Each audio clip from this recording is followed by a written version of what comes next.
This sucks.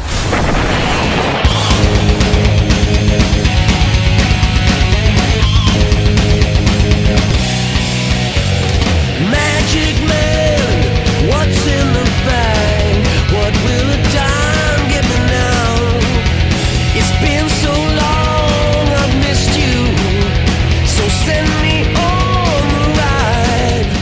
I think we're all mind-jacked the fuck into the fact that after 3 successive entries of steadily vanishing returns and 1 MMO bomb, followed immediately by a cost-prohibitive relaunch that no matter how successful likely won't pay for itself in the near or distant future, and a 15th entry that, as I elaborated in my Savior or Reaper vlog, has more riding on it than a Mumbai short bus, the Final Fantasy franchise is caught between a rock and an irrelevant place. After doubling down on the JRPG tropes in FF13 to the eternal dismay of anyone at all with the beginnings of taste, before massively overcorrecting in a plea for Western audiences that couldn't have been any more transparent if the game box doubled as a Victoria's Secret negligee, and a third chapter that was like Majora's Mask without all the good, this series is packing more baggage than Princess Vespa, but fret thee the fuck not, for a 4-year-old PSP port by the name of Final Fantasy Type-0 HD is barreled the fuck into the frame, blade drawn, legs akimbo, a stylistic artifact from the golden years, the artistic zenith known as Final Fantasy 13. Oh, god damn it! That's right, Kubo. But I'll say the fuck out of this, in most ways that matter, from its overworld map to its chocobo breeding, spell customization, and party mechanics, Type-0 is very different from the preceding game,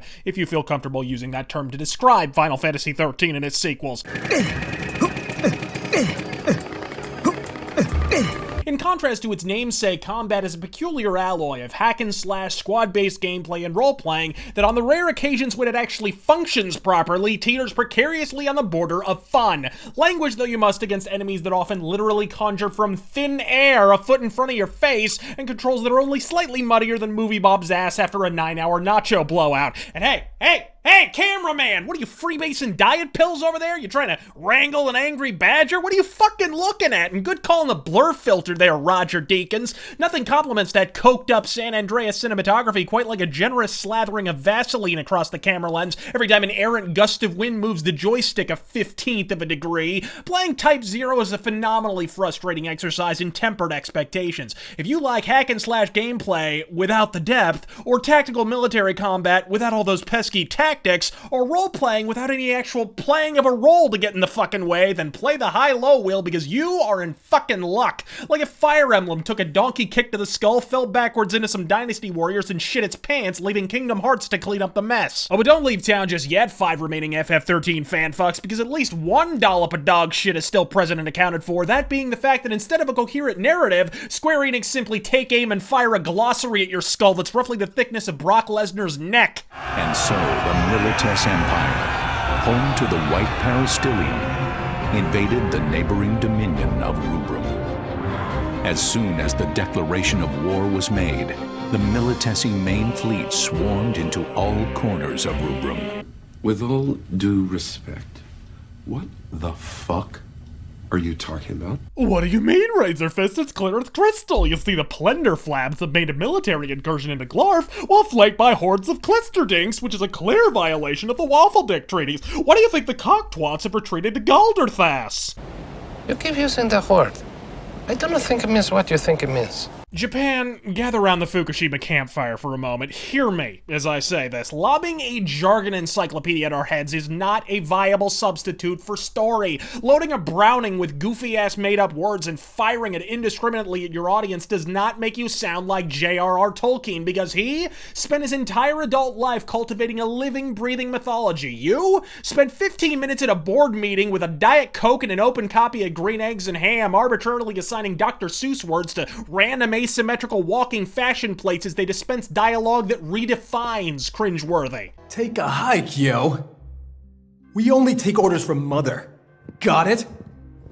You're not wanted here, yo. Shut up! Shut up! Shut up! Admittedly, from Cloud to Lightning, it's nakedly apparent that Square were never known for devoting large swaths of development time to generating their hapless protagonist titles, but just saying fuck it and naming them all after playing cards? Who the fuck picks their moniker from a game of chance? What Anglo-Australian hack in a 5 for $1 fedora who overcompensates for their lack of comedic timing with bad cartoons and transparently sped up audio raids the Milton Bradley cabinet for their nomenclature exactly? I mean, really. How Japanese is this game? Well, the protagonist cries in the opening cutscene while discordant J-pop wails over top. Does that answer your question? And for the half-wit horde who have mistakenly attributed the downfall of Final Fantasy to the series attempting to westernize its game formula, pause. Disengage your thumb from your asshole and actively consider that not one of the playable characters in TYPE-0 doesn't suffer from amnesia. Not one! This game is beyond Japanese. It's the Green Hornet's driver. I'm pretty sure I caught the game clubbing a dolphin to death. And backflipping bondage gimp, Jesus, is the series' trademark leering condescension ever present and accounted for.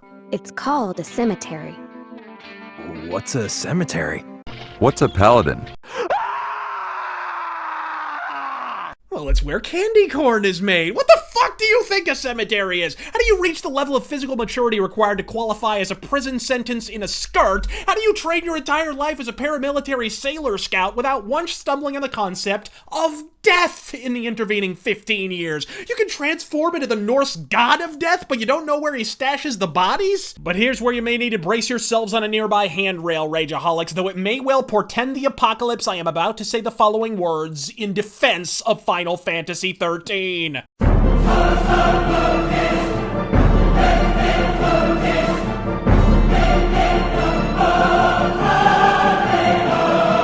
For whatever self-evident fallibilities the game may have suffered from, all of which were itemized in exhaustive detail with a generous peppering of pussy jokes, might I add, in my review of the game in question, the game still had one thing and one thing alone to fall the fuck back on. To put a finer point on it, it's purdy. This game's graphics are bowling shoe ugly. Understandable given that the PSP it was developed for had the mind-boggling graphical prowess of a fucking Beast Wars cartoon, but outright inexcusable given that this game not only leapfrogged an entire console generation, but had the swollen, pendulous balls to slap the letters H and D in the title. Whoa, hold the fucking snake oil, Squeenix. If this conglomeration of jigsaw pixelation and Sybil Shepherd blur filters typifies the term, then apparently HD means the exact opposite of what I think it means. What does that make Turtles in Time, fucking 4K?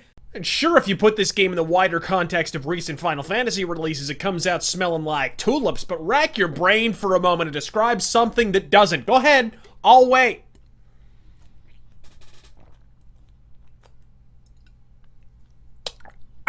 The prosecution rests. I'm Razor Fist. God fucking speed.